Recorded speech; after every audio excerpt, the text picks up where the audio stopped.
सर्व त्याचा काहीच कंट्रोल नाही मग तुमच्यावर.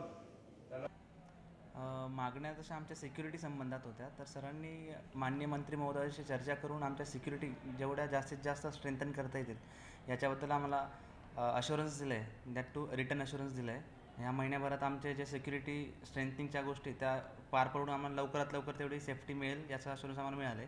Second thing, one patient one relative pass system चालू करण्याचेही लवकरात लवकर आदेश कालच निर्गमित करण्यात आलेत.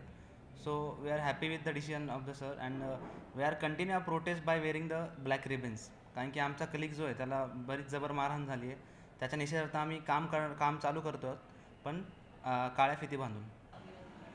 मॅडम, हा कालचा त्यांचा जो माजबंग जो होता, म्हणजे जो एक्सपेक्टेड होता, मारणी पुकारलेला, ज्या 2 डॉक्टरांना मारहाण झाली त्यांना आजच सकाळी मी बघून आलो. त्यांची तब्येत चांगली आहे आणि त्यांच्या ज्या डिमांड्स होत्या की जे आरोपी त्यांना काल सकाळी 7:30ला अटक करण्यात आली. बाकीच्या एका रुग्णाला 2 नातेवाईकांसाठी आपण पास चालू केलेले आहे, सिक्युरिटी आपण स्ट्रेंथन केलेली आहे. माननीय मंत्रीजी गिरीजी महाजन यांच्याशी रात्री 11:30 म्हणजे 12 वाजता त्यांच्याशी चर्चा करून आणि मंत्री महोदयांनी आम्हाला ॲश्युरन्स दिलेला आहे की आपण सिक्युरिटी बदलणार आहोत आणि तसंच आमचे डायरेक्टर सर शिंगारे सर यांनाही आम्ही त्याबद्दल कळवलेलं आहे आणि त्यांनी ते मान्य केलेलं आहे. त्यामुळे आपण आजचा जो यांचा बंक होता याच्यामध्ये काल संध्याकाळपासून काही डॉक्टर्स क्लिनिकल ब्रँचेसचे कार्यरत होते, ज्यामुळे कुठल्याही रुग्णसेवेमध्ये आपल्याला रुग्णांवर उपचार करण्यामध्ये आपल्याला काही अडथळा आला नाही.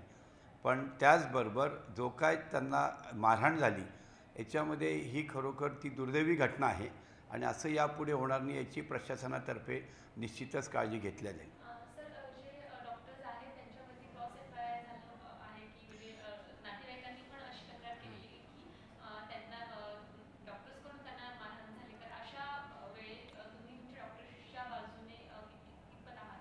मॅडम, क्रॉस FIR ही त्यांच्यावर झालेली नाहीच डॉक्टरांवर, कारण काल तिथे म्हणजे इथले जे DCP होते ढाणे साहेब, ACP मोरे होते, डॉक्टरांवर क्रॉस FIR झाली नाही. क्रॉस FIR ही त्यांच्या जे सुरक्षा रक्षक आहे त्यांच्यावरती झालेली आहे क्रॉस FIR.